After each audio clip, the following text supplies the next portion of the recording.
Pagājušajā gadā ap šo laiku mums brāļi bija arī dzimšanas diena. Tad es mēģināju kaut ko ar dzēšanu, tad tā zālīte bija.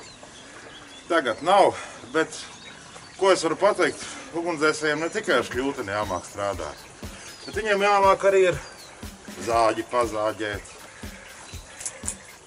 Viņiem arī jāmāk ar šādu instrumentu strādāt. Jūs nedomājat, ka ugunsdzēsēji tikai māk ar šļūteni strādāt. Viņi arī pie datoriem māk sēdēt. Viņi visu kaut ko māk. Reāli jūs esiet universāli cilvēki. Universāli karavīri, ugunsdzēsēji un tā pārējie. Nu, bračkas, sveiciens atkal jums dzimšanas dienā. Labi, čau!